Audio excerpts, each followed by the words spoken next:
Muy buenas noches, bienvenidos aquí en Ávila es así de natural, en este cierre de temporada y conmigo como siempre a mi derecha Vicente García. Muy buenas noches, Vicente. Buenas, aquí estamos de nuevo. Ya estamos cerrando temporada. Sí, porque ahora empieza el calor y ya las rutas resultan un poco más complicadas de realizar. Ahora ya, como dices, el calor ya no se puede, hay que ir muy bien preparado, ¿no?, para hidratarse bien para hacer las rutas. Sí, bien preparado porque los golpes de calor son bastante malos, pero no solo en invierno, digo en verano, en invierno también hay que prepararse muy a fondo y hasta en primavera, porque el campo y sobre todo la montaña tiene sus peligros y sus bellezas. Vamos a hacer una pequeña pincelada de lo que tenemos hoy en nuestro programa. Vicente, ¿qué nos has traído hoy? Pues mira, vamos a realizar un recorrido por uno de los sitios muy desconocidos, pero tal vez de los más atractivos que tenemos por la provincia de Ávila. Un lugar donde podemos ver gredos reflejados sobre una laguna, y hasta aquí cuento sobre ese tema. Luego vamos a ver también unas cámaras que hemos traído, unas cámaras fotográficas, para ver un poquito la evolución de la fotografía y dos distintos tipos de maneras de enfocar la fotografía. Vamos a explicarlo también más adelante para que la gente, bueno, las vemos aquí en el plató, pero vamos a explicar un poco sobre ellas y otros métodos de fotografía que existen actualmente y que yo también utilizo. También vamos a hablar de un ave, de un búho muy pequeñito que tenemos aquí a nuestra espalda, y vamos a dar 4 pinceladas sobre él. Y también pues animar a la gente a que haga apuntes en el campo, que dibuje la naturaleza, como normalmente los que nos gusta salir de rutas hacemos. Y como no, también tenemos a nuestra revista de cabecera, Quercus, que tenemos la de este mes, y vamos a dar un repaso sobre las principales noticias y los acontecimientos que nos anuncia. Todo eso. Bueno, Vicente, que no es poco, así que vamos a hacer una pequeña parada y a la vuelta nos metemos de lleno en plena naturaleza.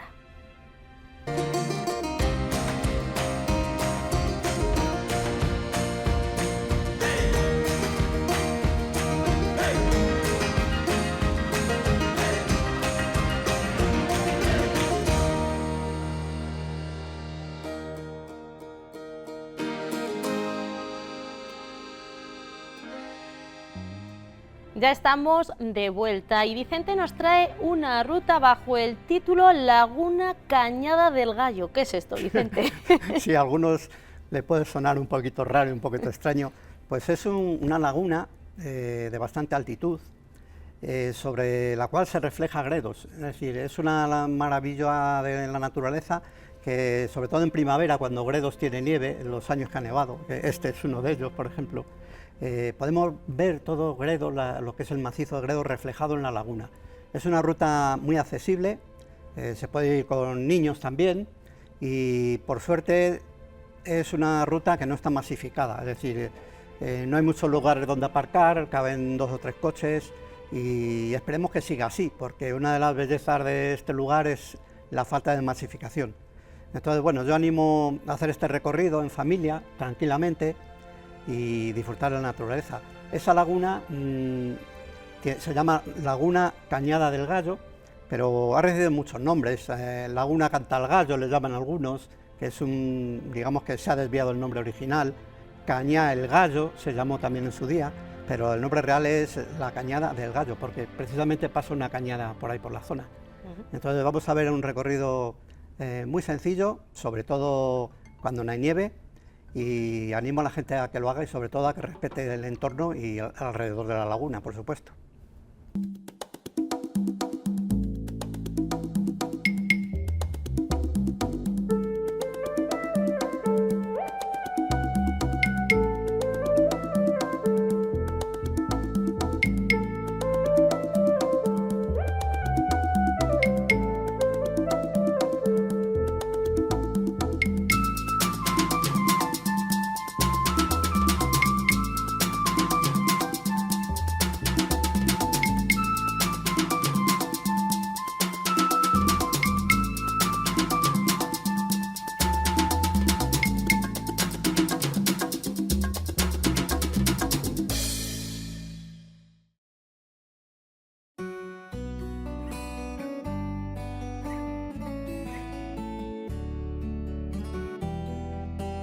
Nuestro recorrido de hoy nos lleva hacia el noroeste de la provincia de Ávila.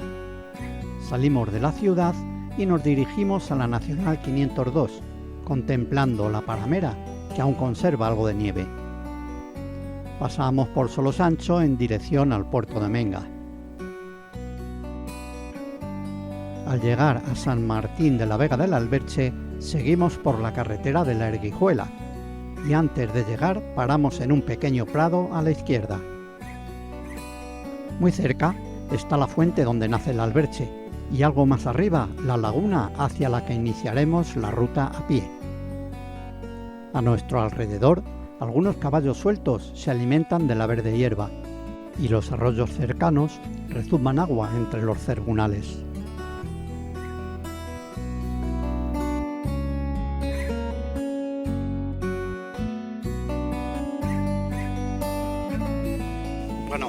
Hemos llegado ya al punto de destino para empezar la ruta a pie. La carretera es bastante mala, hemos venido por la carretera de la Erguijuela, el último tramo está destrozado, me imagino que será por la sal que han echado para quitar la nieve, y vamos a iniciar la ruta a pie. Es una ruta de una media hora, un poquito más, y vamos tranquilos, y nos vamos a encontrar con unas vistas extraordinarias. Tenemos en cuenta que es una de las lagunas más altas que encontramos en la provincia de Ávila, desde donde se ve Gredos. Vamos a iniciar el camino, que hoy está lleno de barro porque ha llovido bastante. Bueno, el suelo está completamente calado todo. Tenemos que andar con cuidado a pesar de que llevamos botas de agua, pero está caladito todo. Vamos a encontrar aquí con unos alambres que apenas se ven, pero que hay que tener mucho cuidado porque si nos tropezamos nos podemos hacer bastante daño.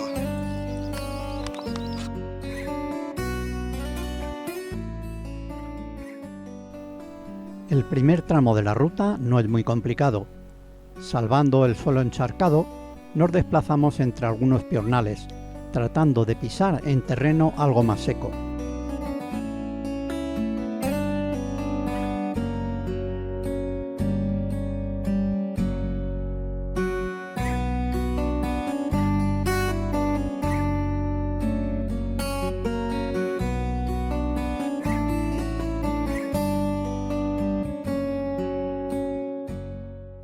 Pronto llegamos a la fuente del Alberche.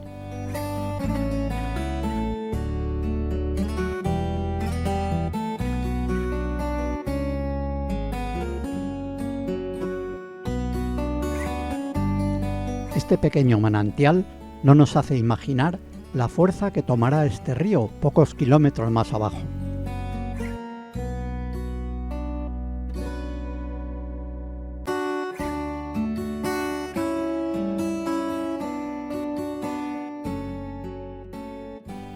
Salvamos una pasarela solo apta para flacos y un portón y nos encaminamos hacia la laguna, avanzando lentamente sobre un terreno totalmente embarrado.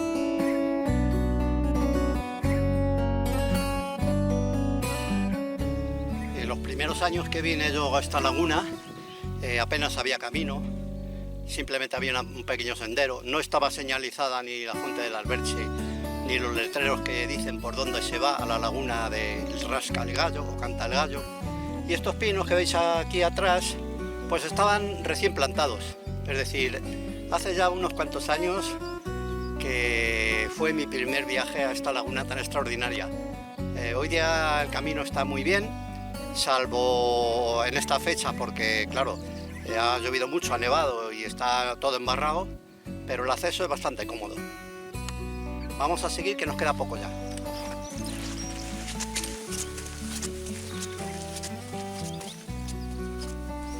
A lo lejos y a nuestra espalda se divisa la Paramera. Y tras coronar algunas cuestas bastante llevaderas, nos encontramos, casi inesperadamente, con la impresionante laguna.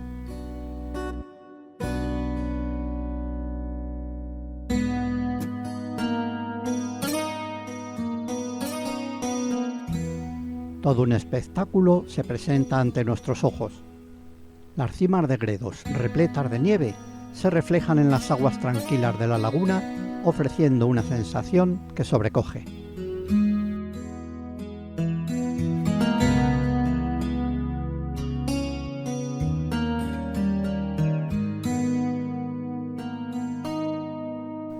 Este lugar es un espacio privilegiado y cualquier aficionado o profesional de la fotografía encontrará la ocasión ideal para plasmar cientos de imágenes a través de su cámara.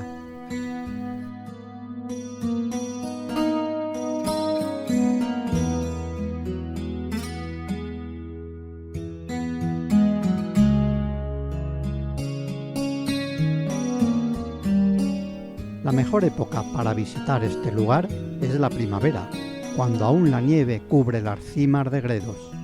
Y la mejor hora, por la mañana, cuando el sol incide sobre las montañas y se refleja en la laguna.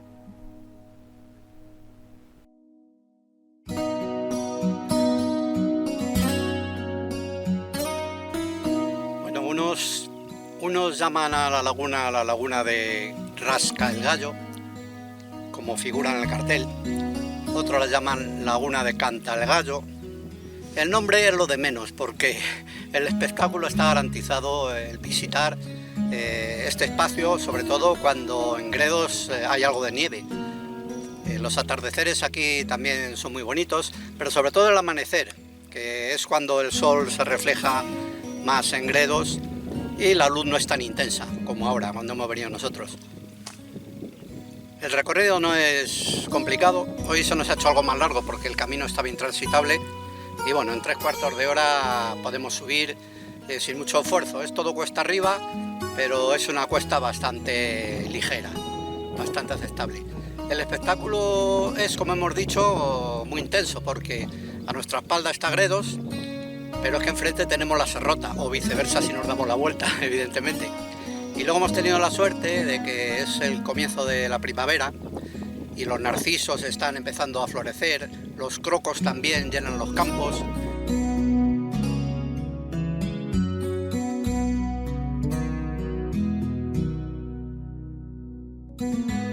Como esta lámina de agua no es excesivamente grande, podremos dar una vuelta completa a su alrededor, contemplando mejor el paisaje que nos envuelve.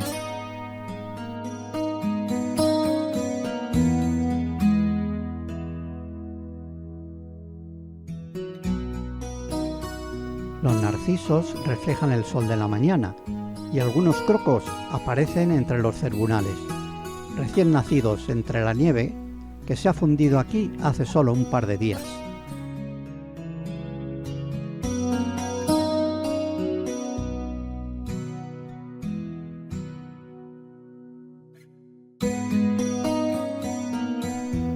Dicen algunos autores que el agua de esta laguna podría surtir también al Alberche e incluso manar en su fuente. Otros, en cambio, especulan con que podría fluir parte de ella a la cuenca del Tormes. Pero la realidad es que, vaya donde vaya, no deja a nadie indiferente.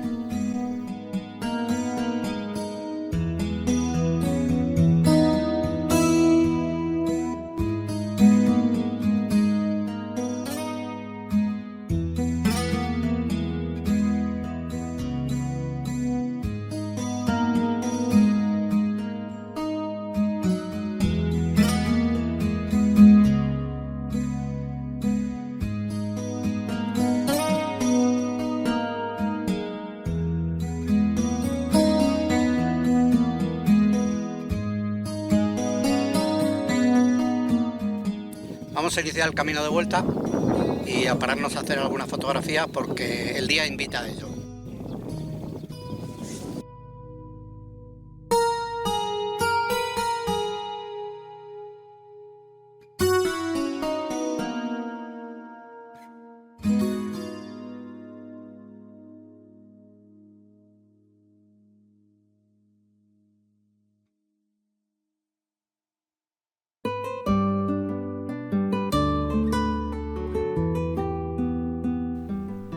regresamos caminando entre piornos de media altura.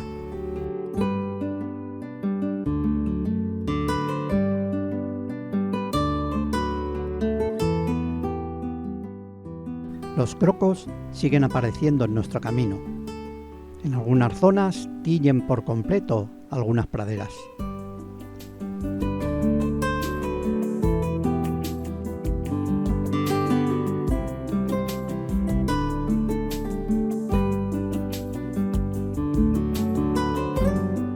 También podremos contemplar este ser para algunos extraño, el Piconogaster jugícola, más conocido como grillo de matorral, habitante común de estas alturas.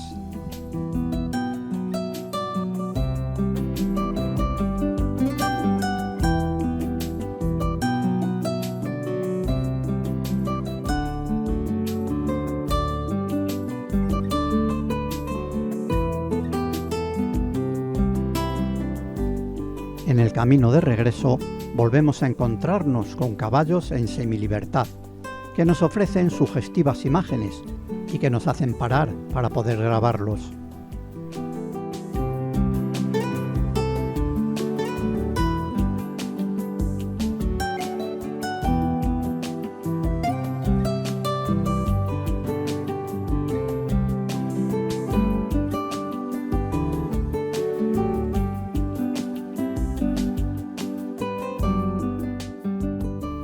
Para los más valientes y aventureros, existe una ruta alternativa para acceder a la laguna, partiendo a pie de Hoyos del Espino, pero nos llevará casi 9 horas y se aconseja contar con un guía o alguien que la conozca.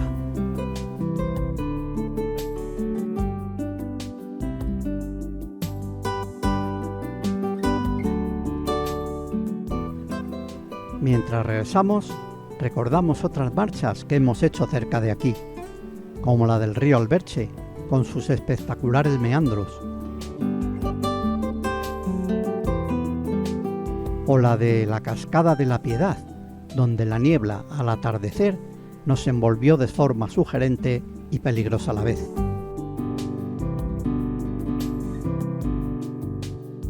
Pero esas son otras historias.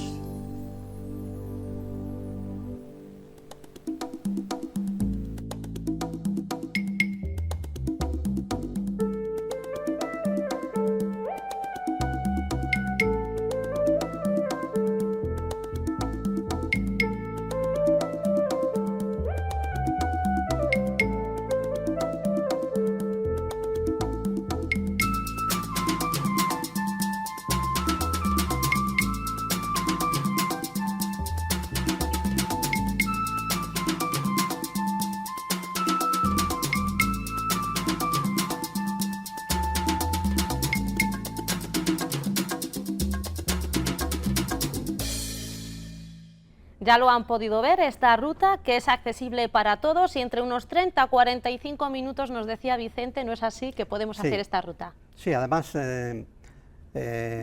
antiguamente, esta ruta se iniciaba en otro sitio, pasado donde la hemos iniciado nosotros, y se accedía pues hasta la laguna, pero ahora han habilitado un poquito esta zona para que podamos ver las fuentes del Alberche también, que nos pilla casi de paso.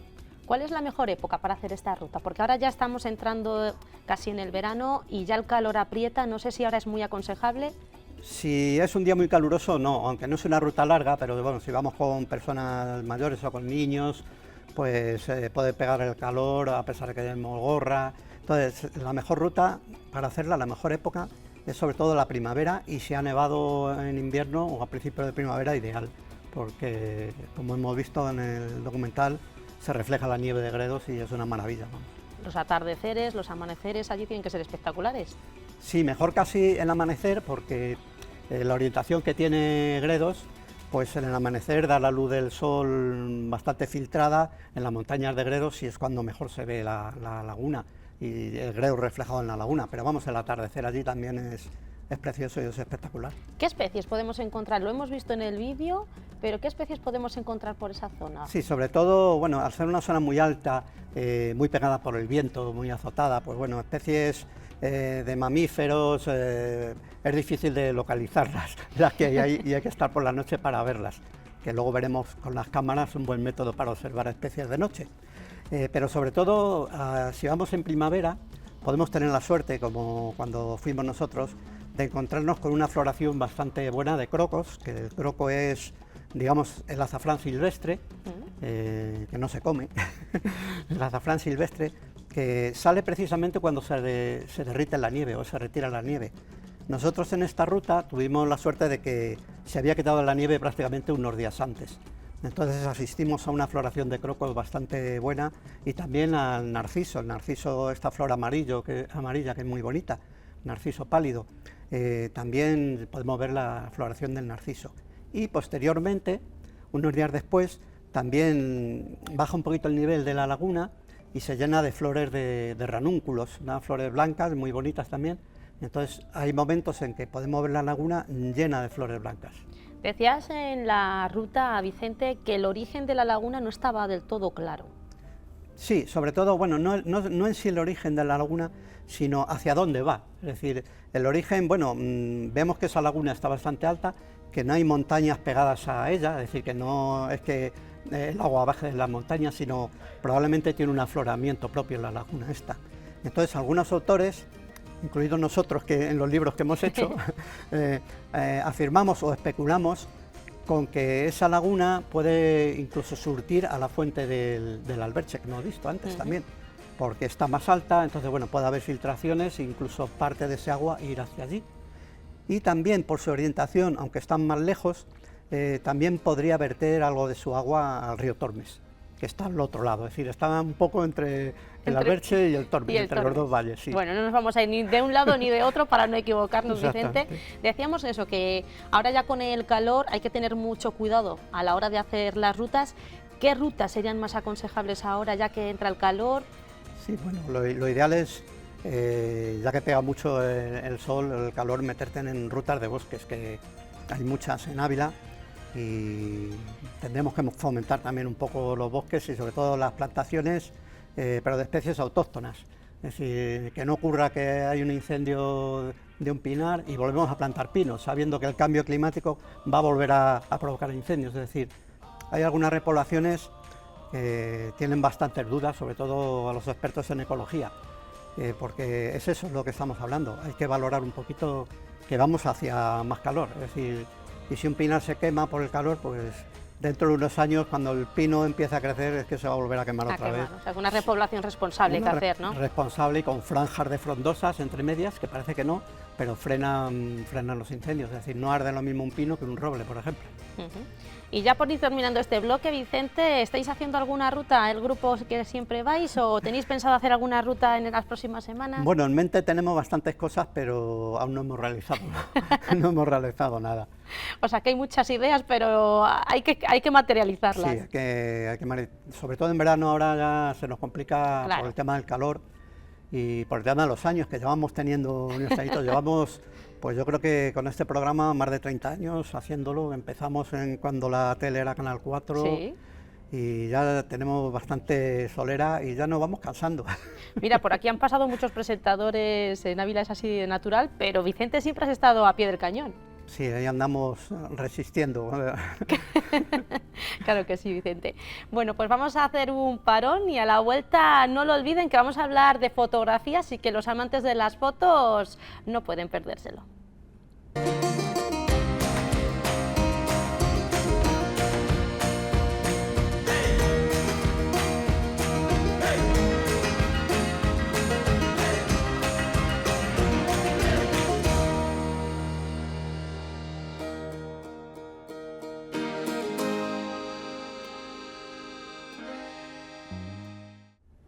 Tras la publicidad nos metemos de lleno en el arte de la fotografía, porque Vicente, para hacer una buena fotografía hay que tener una buena cámara, ¿o no? Pues una pregunta muy buena esa, sí, sí. Yo creo que sobre todo hay que tener buena visión fotográfica, y luego depende del tipo de fotografía también. Es decir, para hacer una foto de un paisaje, una foto panorámica, pues no hace falta tener una buena cámara, hay que tener un buen ojo, un buen pulso también. Lo decía más que nada, Vicente, porque ahora yo puedo hacer cualquiera puede hacer, ¿no?, una fotografía, sí, con el móvil o con una cámara, pero no tener los conocimientos o la visión fotográfica. Sí, sí, por supuesto. Luego, para hacer una fotografía de naturaleza, sobre todo de especies, sí que ya es necesario tener una cámara un poquito decente, es decir, un móvil simple no nos vale. Entonces, pues, hemos traído aquí un par de cámaras para ver un poco la evolución de la fotografía. ¿Qué tenemos, Vicente? ¿Qué tienes sobre en las fíjate, manos? mira, tengo una cámara que, bueno, la cámara está bastante bien, no vamos a decir la marca para no hacer publicidad, pero bueno, es una cámara ya digital, por supuesto, porque yo también me inicié la fotografía, incluso me revelaba en mis propias fotografías, con mi propio laboratorio, en blanco y negro, ha ido evolucionando. Esta ya es una cámara digital, con muchas características, mucho automatismo, y sobre todo el objetivo. Ese es un objetivo, digamos, de 1000 milímetros, que eso significa que es casi como un telescopio. Entonces, es un objetivo catadióptrico, se llama así, porque es un objetivo a base de espejos. Si este fuera un objetivo que no tuviera espejos, sería como mínimo el doble de grande, lo cual es muy difícil de llevar y de portar. Y bueno, esta es una de las cámaras que me llevaba yo a las rutas de la naturaleza. Es decir, en el principio, pues para hacer buenas fotos animales, sí, requieres, para no molestarlos, pues un objetivo como mínimo de 500 o 1000 milímetros.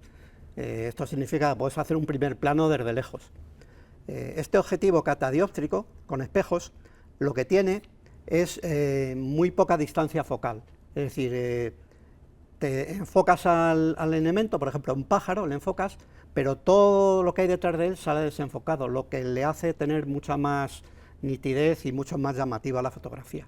¿Y filtros, Vicente? ¿Tiene sí, filtros? Tiene, fíjate, como te he dicho, que es como un telescopio casi, incluso podemos hacer fotos a la luna, y bueno, tiene aquí un agujero donde se meten los filtros, es decir, podemos meter un filtro lunar, que es un filtro un poquito azul, hacer fotos incluso al sol, meter un filtro solar también para los eclipses, o incluso meter filtros para cuando hay niebla, filtros de estrella. Bueno, hay muchísimos filtros que se pueden adaptar a este tipo de objetivo. Es un objetivo un poquito, no es muy moderno, no tiene estabilizador propio, aunque la cámara sí, con lo cual nos obliga a tener un buen soporte, un trípode, o apoyarte en un sitio para hacer la foto, porque si no es muy complicado. En 1000 milímetros o una distancia muy larga, al mínimo que te muevas sale la foto movida. Entonces esto requiere un buen pulso y sobre todo trípodes. Y paciencia, ¿no?, para hacer la buena foto. Y paciencia, sí, sí, sobre todo mucha paciencia. Estamos hablando que este objetivo, al ser catadióptrico y más cortito, pues también es un poquito más barato. Para que la gente se haga una idea de los precios de estos objetivos, este objetivo nuevo con un estabilizador, y que no sea catadióptrico, es decir, que sea normal, que tenga más, pues menos de 6.000 euros no creo que se encuentre en el mercado. ¿Están en auge todavía, Vicente, este tipo de cámaras, o con los móviles ya cada vez menos? Pues para los profesionales sí que siguen haciendo, porque lo bueno que tiene es que tiene mucha luminosidad, entonces en condiciones muy malas de luz puedes hacer buenas fotos. Pero, por ejemplo, los que hacemos rutas de este tipo, pues yo antes, claro, si quieres hacer una foto a un animal desde lejos, tienes que llevar algo similar. Claro. Pero si quieres hacer un primer plano a una flor, tienes que quitar el objetivo es decir, desmontarle, meter otro objetivo, quitar el trípode, con lo cual te obliga a llevar como mínimo 2 cámaras, más el trípode para llevar el objetivo. Entonces, bueno, era una verdadera tortura. Cuando hacíamos las rutas, bueno, casi a mitad de la ruta estábamos agotados ya, sobre todo necesitábamos casi porteadores, como las expediciones largas. Entonces ya opté por otro tipo de cámara que vamos a ver ahora. Más compacta, ¿no? Más compacta, exactamente. Vamos a ver. Y fijaos, ¿Esta es la que te llevas ahora, Vicente? Esta es la que me llevo ahora, que este es otro tipo de cámara, más pequeñita. Bueno, es de la... Más manejable de sin Más duda. manejable, es de buena calidad, es decir, tampoco es una una patatita de cámara, pero fijaos la diferencia. Con esta cámara yo puedo hacer fotos de primeros planos de flores, bajándome al suelo. Con la anterior, si yo quiero hacer una flor en el suelo, me tengo que tirar al suelo, pero con esta yo puedo girar el LED, que es donde veo yo donde hago la foto, y no necesito estar tirado en el suelo, aunque muchas veces tengo que hacerlo para sacar la foto bien. Otra ventaja que tiene esta, que esta tiene 1000 milímetros también de objetivo, de zoom. Lo mismo que la otra. Lo mismo que la otra. Igualito, vamos. Entonces yo puedo extender esto a 1000 milímetros, ¿sí? Que sería esto más o menos, que son unos 65 aumentos. Entonces es lo mismo que la otra, pero la diferencia es en el peso. Tiene un estabilizador muy potente que me permite hacer una foto desde 1000 milímetros. Que no te vas a mover. Que no se va a mover la cámara. O sea, no te va... Tiene un estabilizador muy bueno. Y otra ventaja que tiene también este tipo de cámaras es que hace vídeos también. Entonces, claro, lo tienes todo. Anteriormente me tenía que llevar una cámara de fotos, otra u otros objetivos para los primeros planos y la cámara de vídeo para hacer los vídeos. Entonces, ahora, sobre todo en excursiones de la naturaleza, excursiones complicadas que hay que subir mucho, pues con este tipo de cámara nos ofrece muchísima más versatilidad. Otra ventaja de este tipo de cámaras modernas, que lo puedes ver con el móvil, es decir, yo puedo sujetar esta cámara frente a un nido, por ejemplo, siempre sin molestar a los nidos y desde cierta distancia, y yo con el móvil puedo conectarla vía wifi a la cámara esta y hacer las fotos desde el móvil. Y manejarlo desde el móvil. Manejarlo desde el móvil, hacer las fotos, el zoom. Claro, para no estar cerca de, en este caso, de los animales. Exactamente.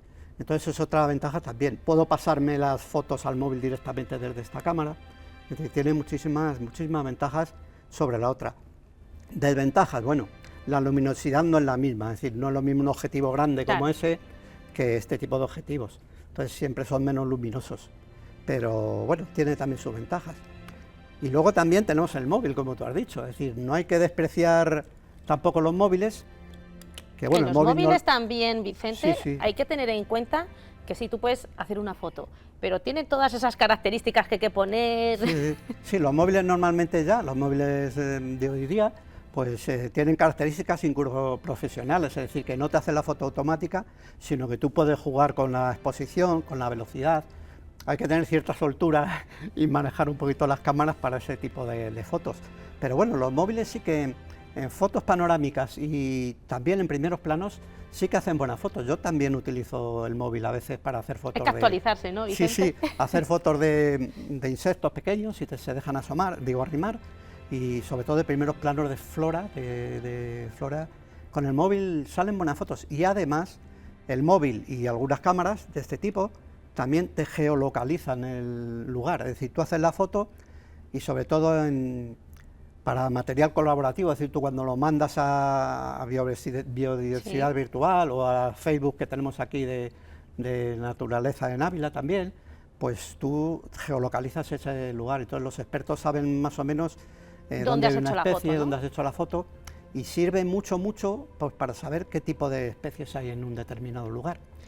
Y además de esto, como ven, no me callo, hay otro tipo de cámaras, sobre todo para especies nocturnas, por ejemplo, jinetas, comadrejas, tejones, zorros, lobos, que eso es casi imposible hacerles una foto. ¿Cómo se hace la foto de noche, Vicente? Pues mira, pues hay cámaras que se llaman de fototrampeo, que tú las colocas, son cámaras muy camufladas, que semejan la corteza de un árbol, tú en una zona que más o menos conoces que pasan especies por allí o que pueden pasar, tú la dejas en un árbol puesta y tiene un detector de movimiento.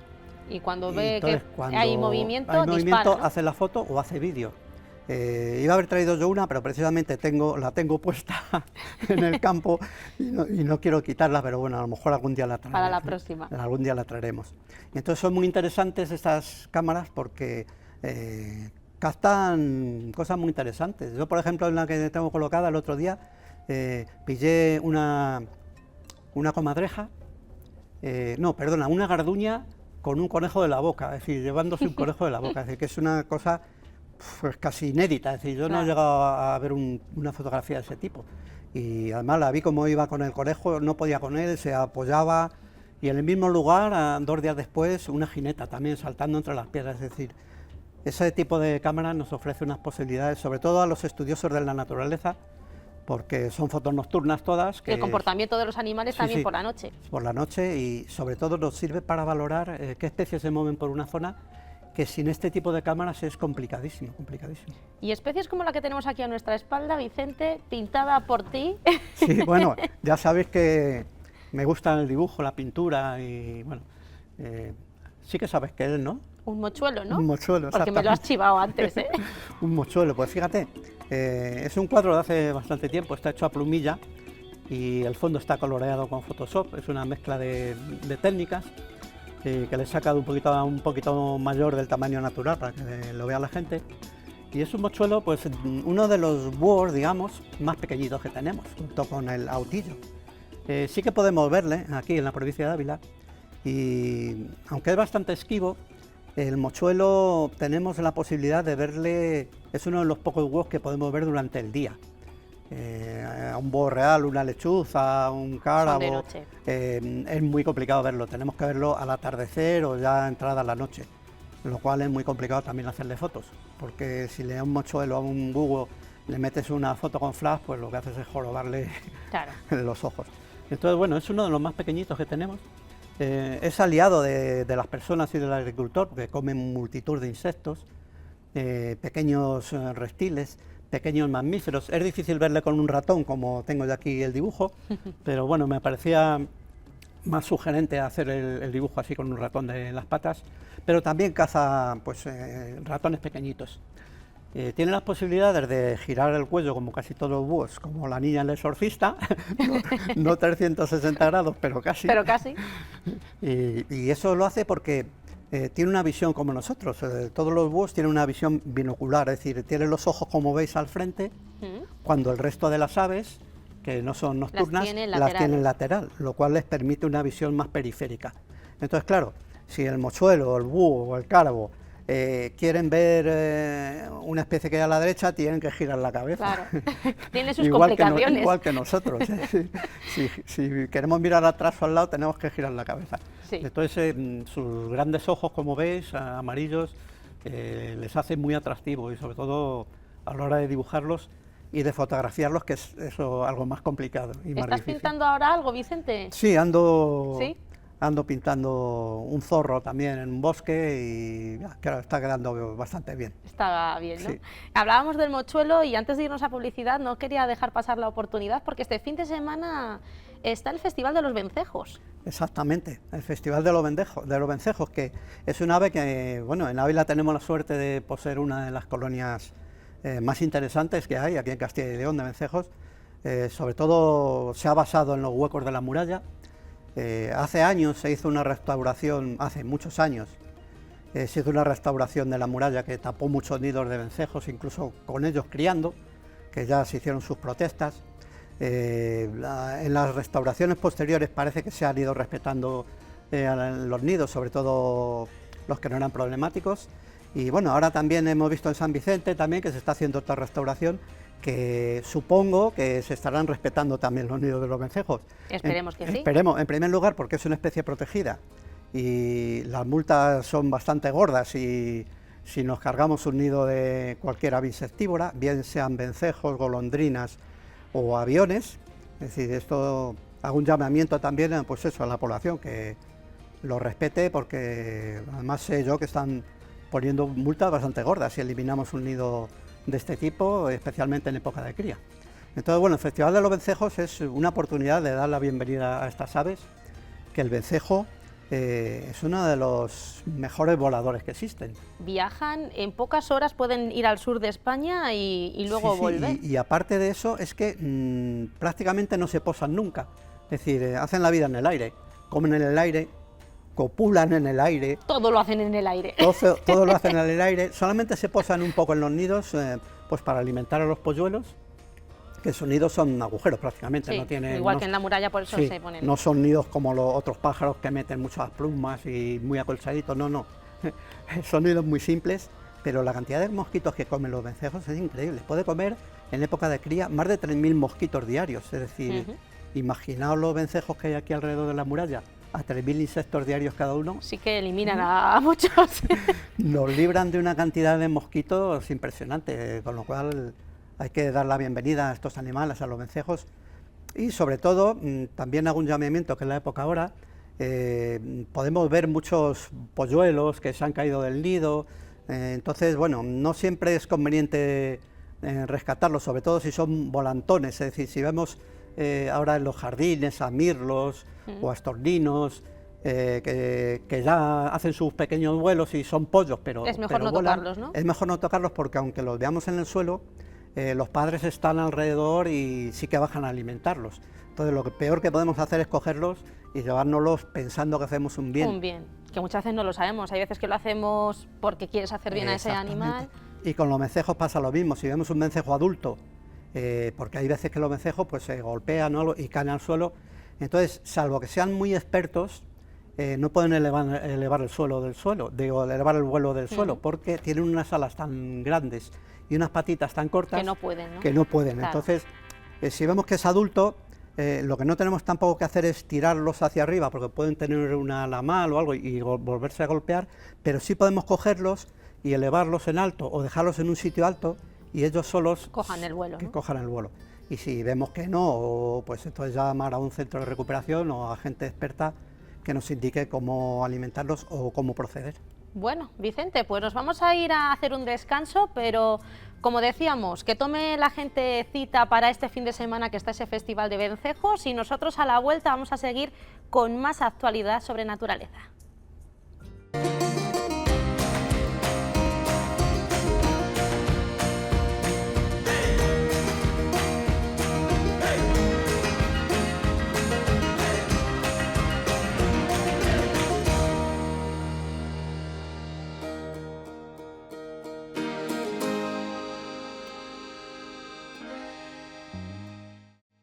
Momento ahora para comenzar con este último bloque del programa y como siempre tenemos nuestra revista de cabecera, Quercus, Vicente, que siempre viene lleno de actualidad. Sí, sí, Quercus, aquí tenemos Quercus de este mes, que tiene una portada bastante llamativa, a ver si no vemos el reflejo ahí, que es una libélula y lo titula Nombre comunes de los odonatos, nombre vulgares de los odonatos. Bueno, los odonatos son todas estas especies de libélulas, caballitos del diablo, de las cuales tenemos aquí en Ávila también bastantes especies. E incluso sé que se está elaborando un libro por ahí en la Diputación que próximamente verá la luz sobre los odonatos aquí en la provincia de Ávila, las libélulas en la provincia de Ávila. Un gran desconocido muchas veces, porque sí, hay veces que vamos por el campo y las ves, pero es verdad que luego no recaes, ¿no? No pones la atención. Exactamente, además las libélulas son muy bonitas, pero son unos depredadores ¿sí? bastante efectivos, es decir, comen otros insectos sí. y son muy curiosos, sobre todo la metamorfosis que hacen, que sabéis que ponen los huevos, salen debajo de las piedras las larvas, en los ríos, en los arroyos, luego salen las efímeras y luego vuela la libélula, que es muy atractivo. Es decir, la libélula es un insecto que a mí me llama mucho la atención y yo creo que a todo el mundo que visita los ríos, sí. arroyos y lagunas, por su vuelo, que pueden volar hacia adelante, hacia atrás, es muy curioso. Entonces la portada de Quercus es eso, el nombre de las libélulas, pero tiene muchas cosas que vamos a ver 4 o 5 temas. Pinceladas, sí. Sí, sobre todo los nombres científicos de las especies, pues no siempre, algunas especies, nos habla Quercus en este mes, no siempre se han llamado igual. Es decir, incluso ha habido estudios previos que el nombre no tenía nada que ver con el que tenemos anterior. Por ejemplo, aquí tenemos un ave que pone ahí arañero rupícola, que es este ave, este treparriscos, que tenemos que parece ahí, una mariposa si lo ves desde lejos. Exactamente, parece una mariposa en sus alas, es curiosísimo. Entonces, bueno, no es que sea una nueva cita de una nueva especie, sino que ese nombre, arañero rupícola, es el que en su día uno de los primeros naturalistas que pusieron nombres a las especies, la había propuesto para el treparriscos. Pero bueno, luego se ha cambiado y se ha puesto otro diferente. Y bueno, hay muchas especies así, que en su origen iban a tener un nombre y al final, por Linneo, que es uno de los que mayores nombres científicos ha puesto, les cambió o les puso un nombre distinto, un nombre diferente. Actualmente también se están cambiando se están actualizando muchos nombres. ¿Y eso por qué se hace, Vicente? Pues yo creo que sobre todo por estudios genéticos, que hay especies que coinciden, que antiguamente se pensaban que eran la misma y actualmente se ha visto que son diferentes. Entonces normalmente se tiende a actualizar cada ciertos años. Aquí tenemos también un águila hermosa, que es el águila pescadora. Es sobre un estudio que se ha hecho en Andalucía. Normalmente el águila pescadora cría en costas, en acantilados, sitios rocosos, con mar, pero bueno, también en el interior podemos verla. Aquí en Ávila también tenemos suerte en algunas lagunas, en algunos pantanos, de verla sobre todo de modo estacional, el águila pescadora. No tengo noticias de que cría aquí en Ávila, porque ya te digo que tampoco quiere decir, porque no soy un experto yo en águila pescadora, pero sí que podemos verla, podemos tener la suerte de verla aquí. Incluso yo creo que en la laguna del Oso se ha dado alguna cita y en el pantano. Entonces, bueno, en Andalucía parece ser que está estabilizada y ha habido bastantes datos de cría. Hay más población allí, ¿no? Sí, sobre todo el estudio ha sido más intenso allí. Y bueno, que si la vemos, que sería una sorpresa verla por aquí, porque no es que sean muchas las que se hayan citado, pero bueno, que en Ávila podemos, al lado de lagos y grandes embalses, ¿no? Podemos verla.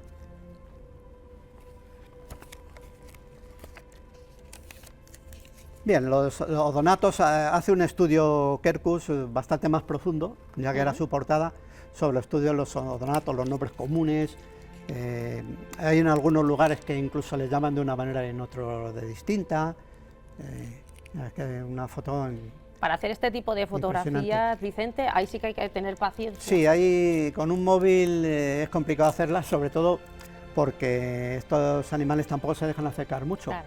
Pero bueno, un pequeñito truco, si somos aficionados a la fotografía, aunque si somos aficionados ya sabemos este truco, es que sobre todo mariposas o insectos de este tipo, la mejor hora para hacer las fotos es al amanecer, es decir, cuando empiezan las primeras luces, ¿sí? O bien al atardecer, mejor casi al amanecer, porque no han entrado, como tienen sangre, sabéis que son de sangre, ¿sí?, fría, no han entrado en calor, entonces la movilidad están bastante menos activos que durante pleno día, durante pleno, claro, sol. Pero bueno, siempre son atractivos este tipo de fotografías. Bueno, vamos a ir finalizando porque no vamos a leer Quercus entero. No te preocupes. Nada, no importa. Sí, un apartado de actualidad sobre los tendidos eléctricos, que bueno, es un tema del que siempre venimos, sí, siempre habla Quercus también. Es que exactamente, pues si habla Quercus por algo es decir, es un tema casi recurrente. Tendidos eléctricos se han mejorado mucho, también hay que decirlo, es decir, lo que pasa es que bueno, existe muchísima mortandad aún en tendidos eléctricos. Eso quiere decir que se van dando pasos, ¿no, Vicente?, sí, para evitar esa mortandad. Mira, sobre todo en tendidos ya efectuados, ahí abajo vemos unas protecciones ya para que no se electrocuten las aves. Por aquí por Ávila, sobre todo en la zona de Campozálvaro, había bastantes impactos de buitres, incluso de cigüeñas sobre tendidos. Se ha mejorado bastante. Yo en la Sierra de Ávila he visto también como muchos tendidos han mejorado, pero aún queda mucho por hacer. Es decir, aún se siguen viendo pues, de especies de todo tipo, es decir, águilas incluso protegidas, todo tipo de rapaces, y no solo en tendidos eléctricos, sino en parques eólicos también mal situados. En parques eólicos creo que está cambiando también la normativa. Ahora obliga a tener detectores de cuando va a pasar un buitre o un ave grande que se pare el aerogenerador para que no le, claro, para que no le mate, no le destroce. No está muy bien todavía estipulado eso, pero se está en ello. Y sobre todo los sistemas de evacuación, es decir, cuando hacemos un parque solar o un parque eólico, eso obliga a que toda la electricidad tenga que ir por unos tendidos. Entonces, claro, esos tendidos tienen que estar muy bien situados y muy bien programados para que no ocurra este tipo de conexiones. Es decir, que todo es compatible, podemos hacer todo este tipo de energía. Yo siempre estoy en contra de los macroproyectos, es decir, aquí por ejemplo pues hay previsto uno en la zona del Valle Amblés de más de 1000 hectáreas de un parque solar, con lo cual es una barbaridad, porque, sobre todo porque hay especies ahí protegidas y muy escasas. Habrá que ver cómo va el proyecto, ¿no? Y bueno, es que todo lo macro pues normalmente es negativo, es decir, macro granjas, estamos hablando de maltrato animal entre comillas y presunto maltrato animal, macro parques solares, macro embalses. Todo macro. Todo lo macro. Todo lo macro. Si no, bueno, lo podemos, para que la gente lo entienda mejor, hablemos de macroeconomía, es decir, la macroeconomía va muy bien aquí en España, pero bueno, hay mucha gente que lo está pasando canutas. Pues claro, en el aspecto ecológico es lo mismo, es decir, el solar ideal, es decir, la energía solar ideal. Coloquemos en los tejados de las casas, de las fábricas, de las industrias, paneles solares para consumo propio. Eso es lo ideal. Los macroproyectos no, porque eso se lo cogen las grandes energéticas, te expropian las tierras si hace falta, tanto en energía eólica como biogás, que hay un plan en Arévalo también. Sí, que hay en zonas de aquí de Ávila que ahora están que trinan por el tema del biogás. Todo eso es bueno, es decir, el biogás está bien porque la materia orgánica puede producir energía, pero bueno, colócala en sitios en los que la gente esté de acuerdo, no se lo impongas.